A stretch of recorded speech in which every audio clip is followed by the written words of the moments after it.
Trichotillomania is compulsive hair pulling, where people pull out their hair either from their head, their face, or anywhere in their body in response to either a habitual need to pull, a compulsive feeling, or anxiety. When people with trichotillomania pull their hair, they're often looking for different things. Some people look for the sensation, some people like to see the hair, and some people actually will nibble off the end, the follicle. The most common places that people pick their hair from in trichotillomania is their head, but we also see a lot of eyebrow and eyelashes. We can see arm hair, leg hair, and sometimes even pubic hair. Most people aren't born with trichotillomania. It's something that can develop in childhood and adolescence, and it's usually in response to some sort of trigger of anxiety or stress.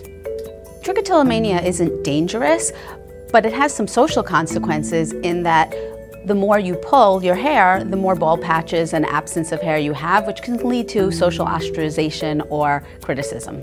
Treating trichotillomania involves a couple things. The first is we want to look at what is the pattern that people engage in this habit. Where do they pull the most? What causes it?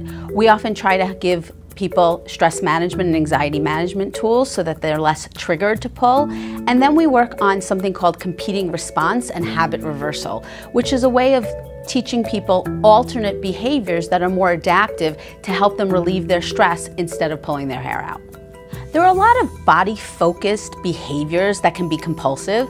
What makes something often maladaptive or more normative is the percent of people who do it and the amount of interference it causes. So lots of people will bite their nails, pick at a scab, pick at their cuticles. It doesn't necessarily mean it's a problem, but when you do it at a frequency that it causes interference in your daily life and causes distress, either because you're causing damage to the nail beds or you're doing it so much that it causes social interference, then it really is a problem. And it's similar to trichotillomania in that way.